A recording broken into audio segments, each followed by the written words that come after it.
Bapak Ibu saudara-saudari sekalian, yang ingin saya sampaikan yaitu berkaitan dengan sesuatu yang sederhana tetapi terkadang kita melupakan. Ada sebuah pertanyaan begini, apakah menurut ajaran Sang Buddha berbuat baik itu harus dilakukan di wihara? Tentu kita semua tahu bahwa perbuatan baik itu tidak harus di wihara. Kita bisa melakukan kebajikan dimanapun kita berada. Tidak harus di wihara, di luar kita bisa melakukan kebajikan. Di dalam keluarga masing-masing kita juga bisa melakukan kebajikan. Selama ucapan kita, perbuatan kita, pikiran kita jaga, dimanapun kita berada, itu adalah kebajikan. Kita tidak harus melakukan kebajikan di wihara. Dimanapun kita berada, kita bisa melakukan kebajikan. Itu benar. Tetapi kemudian ada orang beranggapan karena kebajikan tidak harus dilakukan di wihara atau tidak hanya bisa dilakukan di wihara, maka seseorang umat Buddha tidak perlu ke wihara. Nah, apakah ini benar? Tentu ini salah. Harus diluruskan. Memang melakukan kebajikan tidak harus di wihara. Tetapi kalau kemudian seseorang berpikiran, berpandangan, beranggapan tidak perlu ke wihara, tidak perlu datang ke wihara, itu perlu diluruskan. Mengapa? Karena kalau kita berpikiran bahwa tidak perlu ke wihara, nah seakan-akan datang ke wihara itu tidak ada harganya, tidak ada manfaatnya, tidak perlu, tidak penting. Padahal datang ke wihara itu sangat penting, sangat perlu. Karena ketika kita berada di wihara, banyak sekali kebajikan yang bisa kita lakukan. Banyak sekali. Coba kalau Bapak Ibu, saudara-saudari sekalian berada saat ini misalnya tidak berada di wihara. Apa yang dilakukan? Kalau sore begini, ya paling nonton TV, gosip, ngerumpi dengan yang lainnya, atau tidur. Kan paling begitu. Nah, tidak ada manfaat yang besar. Tetapi begitu datang ke wihara, banyak kebajikan yang dapat dilakukan. Banyak hal yang dapat dilakukan. Ada melakukan banyak sekali kebajikan ketika berada datang ke wihara. Ketika berada di wihara selama 1 jam, Anda melakukan kebajikan 1 jam.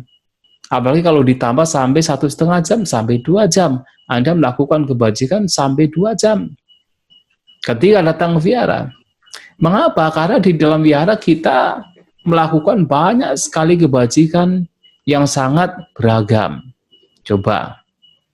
Ketika kita pergi ke wihara, pertama yang kita lakukan adalah apa?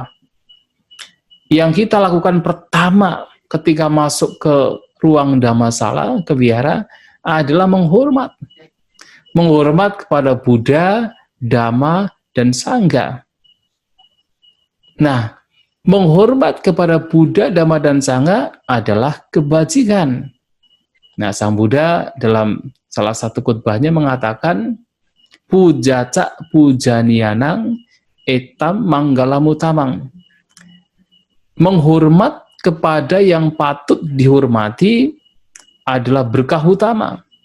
Nah, datang ke wihara, masuk ke wihara, melakukan namaskara, menguncarkan arahang sama Sang Buddha Bhagawa, dan seterusnya, itu adalah penghormatan. Menghormat kepada mereka yang patut dihormati, Sang Buddha, Dhamma, dan Sangha. Dan ini juga mengingatkan kita bahwasanya ya ajaran Sang Buddha adalah bagaimana kita senantiasa bersikap rendah hati. Ajaran Sang Buddha mengajak kita untuk menjadi orang yang rendah hati. Tapi bukan rendah diri. Kalau rendah diri itu tidak baik. Tetapi rendah hati. Orang yang tutur katanya santun, orang yang rendah hati, tidak sombong, dengan cara namaskara.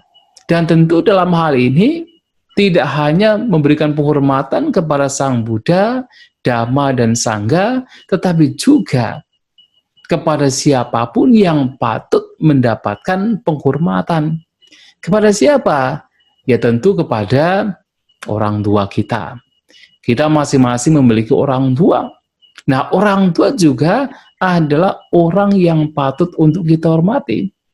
Nah, kalau kita mampu untuk bernamaskara kepada Buddha, Dhamma, dan Sangha, maka kita sebagai anak juga harus mampu bernamaskara kepada orang tua kita masing-masing. Setidaknya adalah sebagai anak yang dianjurkan oleh Sang Buddha untuk menghormati yang patut dihormati, yang salah satunya adalah orang tua. Ya, kita hendaknya juga, Anda sekalian, Bapak Ibu, hendaknya menyokong orang tua masing-masing.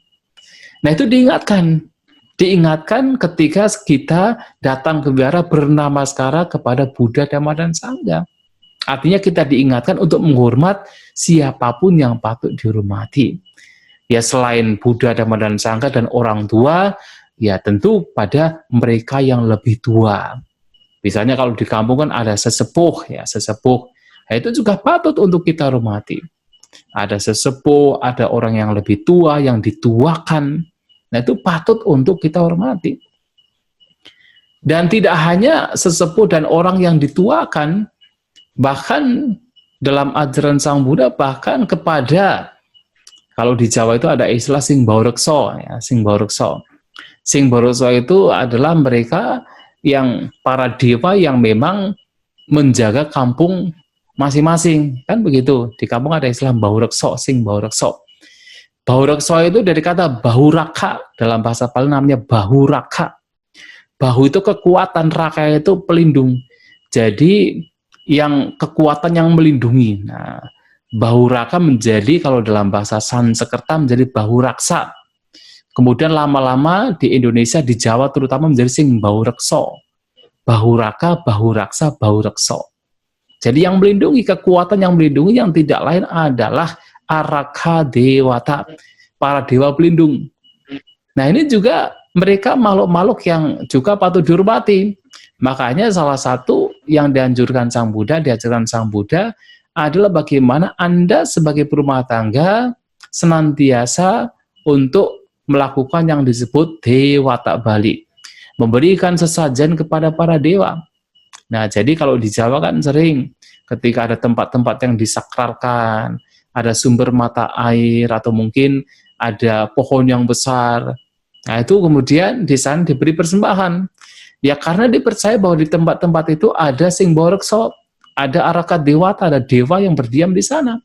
Nah, Anda melakukan sesajian persembahan sebagai rasa hormat kita kepada mereka, kepada ya makhluk halus atau katakan para dewa yang memang tinggal lebih duluan dari kita.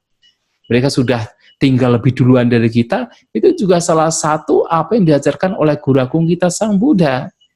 Jadi kalau di Jawa itu masih ada, misalnya orang-orang Jawa masih nguri-nguri tradisi kebudayaan memberikan persembahan kepada para dewa yang bersemayam di tempat-tempat yang disakralkan, itu juga bagian dari menghormat kepada yang patut untuk dihormati.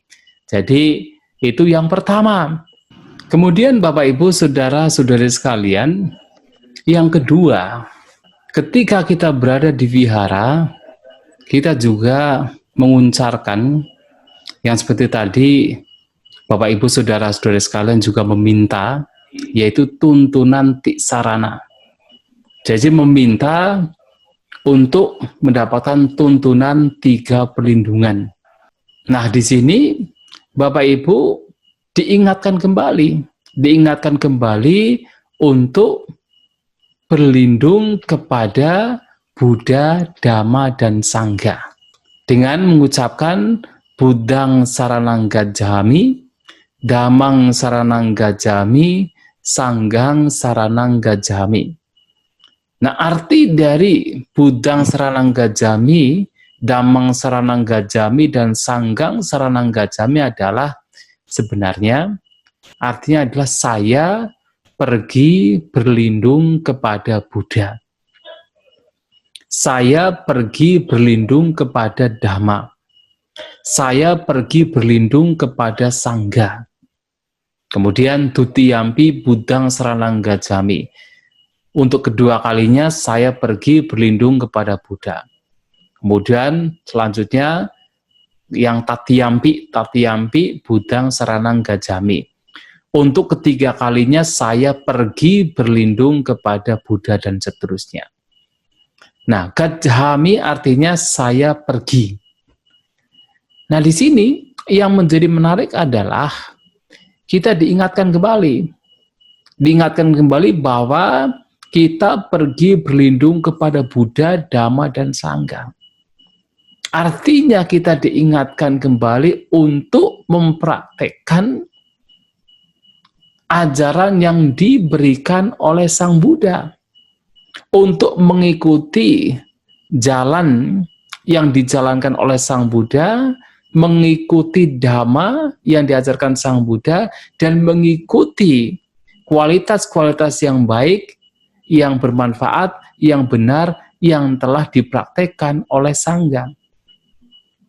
Nah, di sini ketika mengatakan saya pergi, artinya kita harus melakukan sesuatu. Jadi Bapak Ibu Saudara-saudari sekalian, ketika mengucapkan Budang Saranang Gajami, saya pergi berlindung kepada Buddha, itu bukan berarti bahwa nanti Sang Buddha akan datang kepada kita melindungi kita. Tidak. Apalagi Arsa Buddha yang ada di altar tidak akan melindungi kita. Ketika mengatakan Damang Saranang Gajami, bukan berarti kemudian buku-buku Dhamma akan datang melindungi kita. Juga tidak. Ketika mengatakan Sanggang Saranang Gajami, saya pergi berlindung kepada Sangga, nanti para bikunya, Bante Sujanu yang datang, Bante Dhammamitu, Bante Kemadharu yang datang, akan melindungi kita. Juga tidak. Yang akan melindungi kita tidak lain adalah ketika kita mempraktekkan ajaran Sang Buddha. Ketika kita mengatakan saya pergi, artinya kita harus melakukan sesuatu. Seperti contoh adalah, kalau Bapak Ibu mau pergi ke pasar, apakah hanya dengan mengatakan saya pergi ke pasar, kemudian tiba-tiba sampai di pasar? Tentu tidak. Harus melakukan sesuatu. Harus naik mobil, naik ojek, naik motor, naik ontel, harus berjalan, atau berangkang misalnya. Yang penting melakukan sesuatu, baru kemudian sampai ke pasar. Kalau hanya mengatakan saya pergi ke pasar, ya pasar tidak akan mendekat kepada kita. Kita harus melakukan sesuatu untuk bisa sampai ke pasar. Nah, demikian pula ketika kita mengucapkan Budang Saranang Gajami, bukan berarti Sang Buddha datang pada kita melindungi kita, tidak. Sang Buddha sudah parinibbana, sudah meninggal, sudah mangkat. Ketika mengatakan Damang Saranang Gajami, kemudian Dhamma, buku-buku Dhamma akan datang melindungi kita. Apalagi buku Dhamma tidak akan melindungi kita. Akan melindungi kalau kita melakukan sesuatu, dan dalam hal ini kita harus mempraktekkan Dhamma itu sendiri, baru itu akan melindungi kita. Praktek Dhamma itu yang tampak melalui perbuatan, ucapan yang kita lakukan, itulah yang akan melindungi kita. Makanya Sang Buddha mengatakan begini, Dhammo have rakhati dhammacari. Dhamma akan melindungi siapapun yang mempraktikkan. Jadi Dhamma ini, ajaran Sang Buddha ini akan melindungi kepada mereka yang mempraktikkan. Kalau kita tidak mempraktikkan Dhamma, ya Dhamma tidak melindungi kita. Karena yang melindungi kita tidak lain adalah perbuatan kita sendiri, praktek Dhamma kita sendiri. Jadi kalau Bapak Ibu ingin terlindungi, ingin hidup aman, ya, hidup sejahtera, tidak ada gangguan, tidak ada masalah, ya mempraktikkan Dhamma. Dengan cara apa? Tidak berbuat kejahatan. Apapun bentuk kejahatan, berusaha untuk tidak melakukan. Menahan diri untuk tidak melakukan. Apakah kejahatan yang dilakukan melalui ucapan ataupun perbuatan jasmani, jangan dilakukan.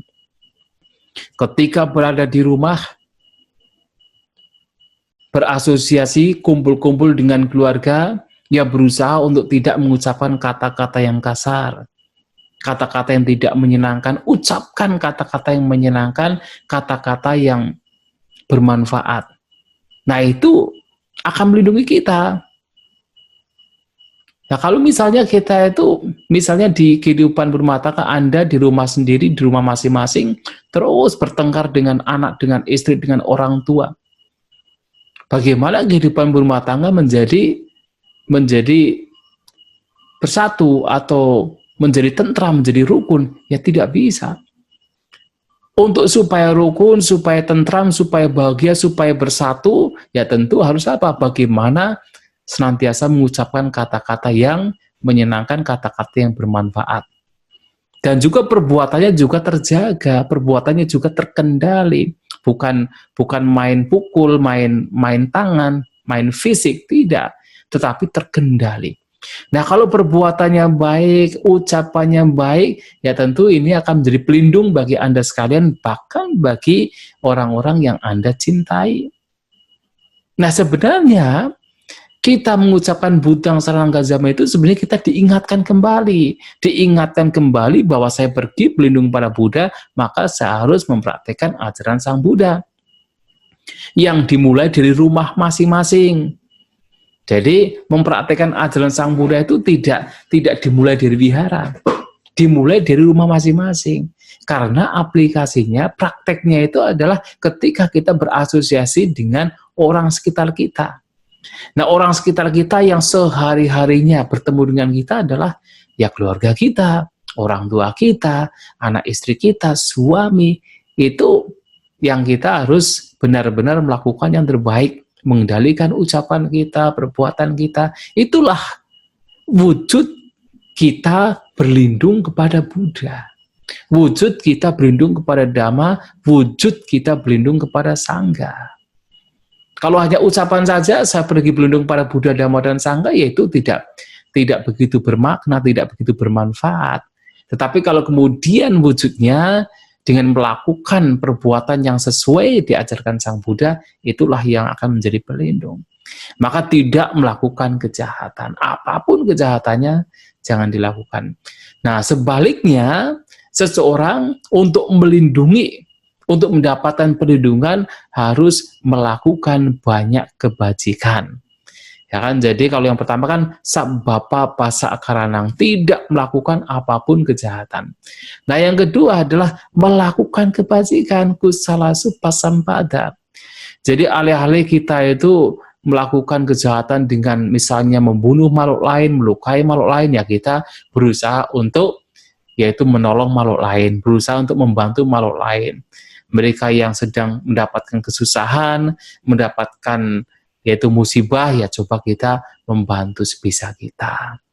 Nah, kemudian alih-alih kita misalnya mengambil barang yang tidak diberikan oleh orang lain, dengan kata lain mencuri misalnya, ya kita malahan kalau bisa memberi, bisa menolong yang lain, tidak mencuri. Nah, kemudian alih-alih kemudian seseorang melakukan tindakan asusila, sudah punya suami tapi masih pergi ke istri orang lain, sudah punya istri masih pergi ke suami orang lain, ya justru anjuran Sang Buddha adalah harus setia dengan istri maupun suaminya masing-masing. Nah, kesetiaan ini juga bagian dari praktek yang diajarkan oleh Guru Agung kita Sang Buddha.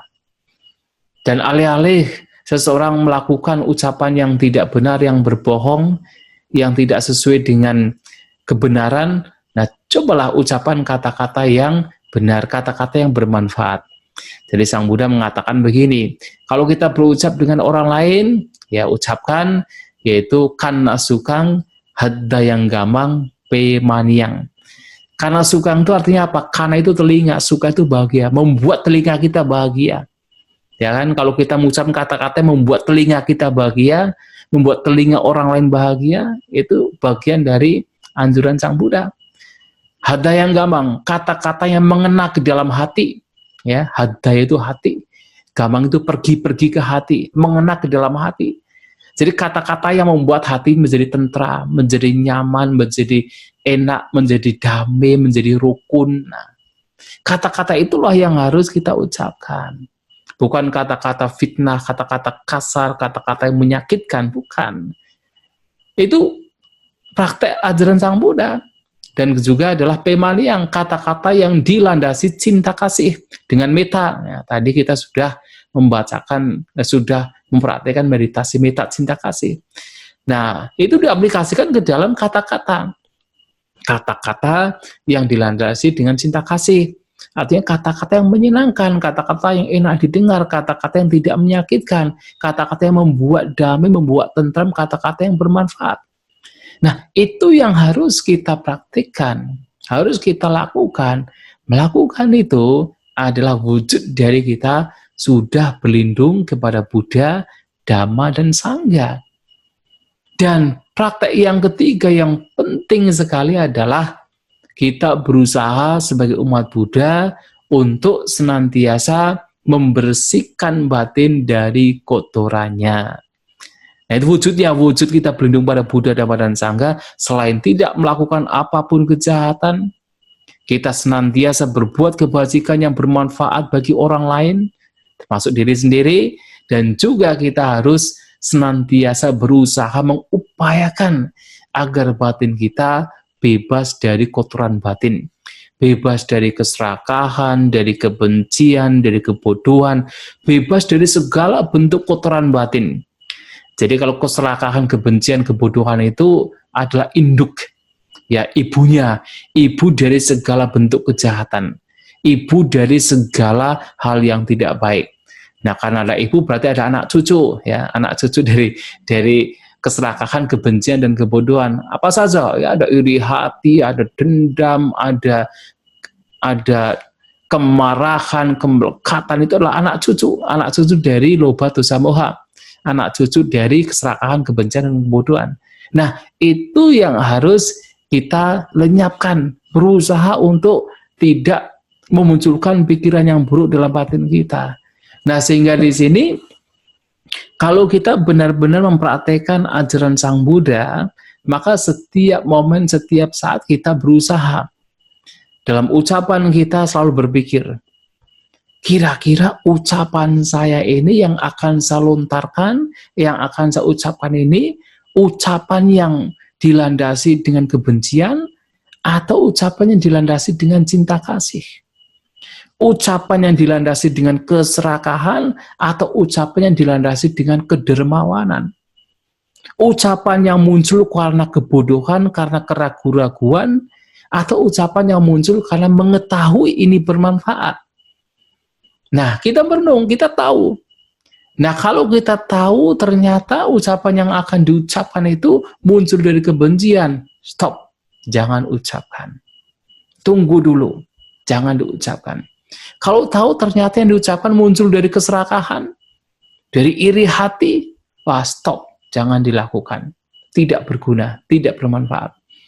Kalau ucapan ini ternyata diucapkan tanpa pengetahuan, artinya tidak bermanfaat, tidak berguna, hanya sekedar gosip, kalau bisa stop, jangan diucapkan.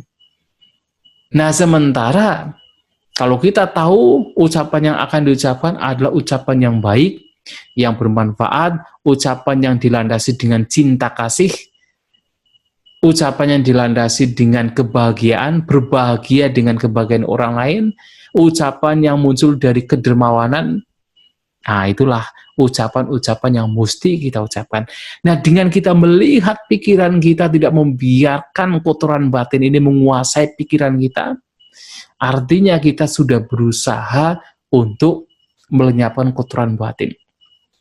Dalam setiap tindakan, ketika Bapak, Ibu, Saudara-saudari sekalian, misalnya bapaknya baru pulang dari kerja, sudah sore capek sekali, kemudian di rumah ternyata anak-anaknya ribut misalnya, kemudian istrinya juga ribut dan sebagainya, muncul kemarahan. Ya, biasa muncul ketidaksukaan, kemarahan di sini, muncul ketidaksabaran di sini. Cobalah ketika itu terjadi, ketika muncul kemarahan, tidak langsung kemudian kita mengucapkan atau melontarkan kata-kata yang tidak berguna, kata-kata yang didasari kebencian. Cobalah lihat gejolak pikiran kita. Lihatlah hati kita, redam dulu, tenangkan dulu, bersabar.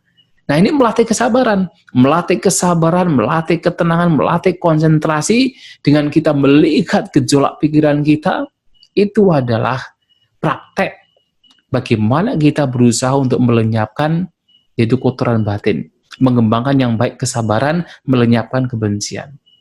Atau misalnya mendengar suara-suara yang tidak menyenangkan, suara-suara kasar, suara-suara hinaan, suara-suara celaan, muncul rasa tidak suka di sini, muncul kebencian di sini, muncul rasa gejolak, ingin marah di sini. Cobalah tenangkan dulu. Tenangkan, sadari, tenangkan, tidak mengucapkan kata-kata yang juga dilandasi kebencian sebagai bentuk pembalasan. Tenangkan dulu, itulah ajaran Sang Buddha. Bagaimana kita berusaha membersihkan kotoran batin dengan cara itu.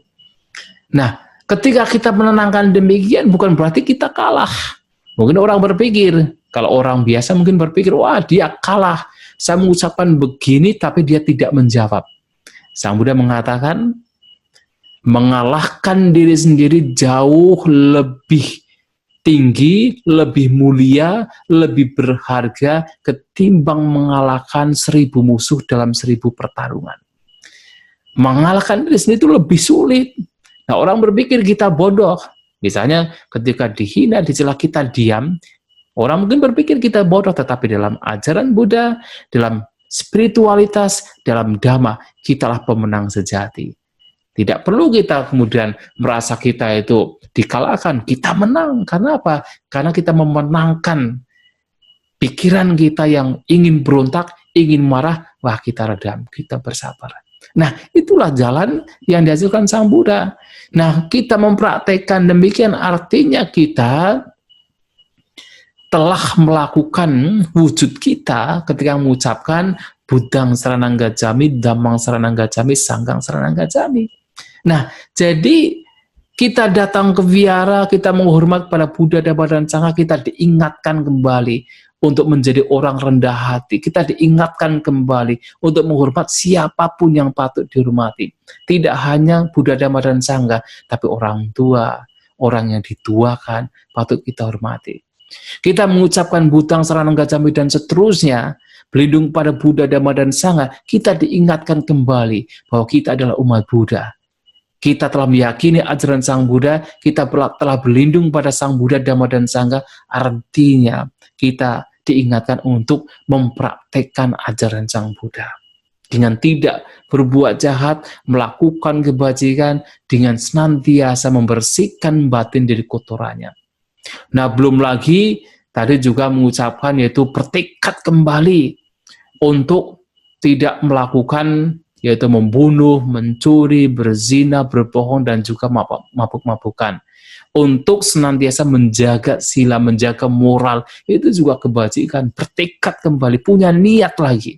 Niat untuk tidak melakukan kejahatan, itu sudah sangat baik. Apalagi kemudian diaplikasikan, dipraktekkan dalam kehidupan sehari-hari. Dan belum lagi juga tadi bermeditasi, mengembangkan cinta kasih. Artinya ini juga kebajikan juga, mengembangkan cinta kasih. Tetapi ingat juga, pengembangan cinta kasih di sini tidak hanya dilakukan ketika berada di wihara. Begitu pulang, begitu melakukan hal lain pun, pengembangan cinta kasih juga perlu dan masih bisa dipraktekkan. Ya, ini yang perlu juga diketahui, bahwasanya nah, Bapak Ibu kan sering membacakan Karanya Metta Sutta. Nah, di situ ada istilah titanca. Jadi ada istilah titancarang nisinowa, sayanowa, yawa, tasawi, gatamido. Bahwasanya mengembangkan cinta kasih itu tidak hanya ketika duduk, tetapi baik berdiri, berjalan, duduk, dan juga berbaring selama tidak terlelap tidur, sebenarnya bisa mengembangkan cinta kasih, mengembangkan metta. Jadi tidak hanya ketika datang wihara saja. Datang wihara di sini sudah baik, kita diingatkan kembali, diingatkan untuk bagaimana kita mengembangkan cinta kasih kepada semua makhluk. Tetapi bukan berarti setelah kita pulang ke rumah, Anda pulang ke rumah kemudian marah-marah kepada istri Anda, kepada suami Anda, kepada anak Anda. Tidak. Pengembangan cinta kasih yang ada di wihara, yang itu tujuannya juga mengingatkan kita semua untuk mengembangkan cinta kasih, itu harus dibawa ke rumah. Harus dibawa ketika kita berasosiasi dengan teman-teman kita. Harus dibawa setelah kita keluar dari wihara. Dikembangkan lagi, dipraktekkan lagi. Dengan cara apa? Dengan cara kita tidak memunculkan kebencian dalam pikiran kita.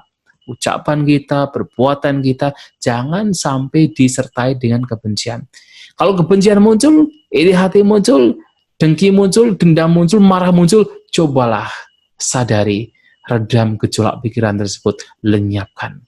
Nah, dengan demikian kita sudah memperhatikan apa yang dianjurkan Sang Buddha dengan kita diingatkan kembali setiap kali kita datang ke vihara. Nah, sehingga Bapak Ibu, saudara-saudari sekalian, bahwasanya sekali lagi kita, Anda sekalian, datang ke vihara itu melakukan banyak kebajikan. Jadi jangan dianggap remeh. Vihara itu tidak ada apa-apanya. Kalau kita berada di rumah, kita berada di tempat lain, malahan kadang-kadang kita masih terbawa oleh kotoran batin, terbawa untuk melakukan kejahatan. Tetapi begitu datang ke vihara, kita seluruh waktunya dari awal sampai akhir yang dimunculkan adalah pikiran yang baik, pikiran yang bermanfaat, perbuatan yang baik. Setidaknya dalam 1 jam itu, ketika di vihara, kalau misalnya di vihara 1 jam, setidaknya ada kebajikan yang dilakukan. Itu sudah sangat luar biasa.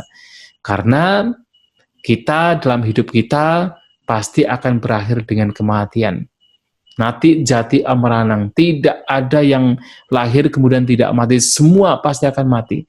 Dan setelah meninggal, setelah mati apa yang terjadi? Kita akan harus dilahirkan di alam lain. Dan kelahiran di alam lain itu tergantung pada apa? Tergantung pada perbuatan kita. Nah, kalau dalam kehidupan kita sehari-hari kita tidak pernah melakukan kebajikan, nanti kita akan mendapatkan sangu. Ya, kita akan mendapatkan sangu yang buruk, sangu yang tidak enak di dalam kehidupan mendatang.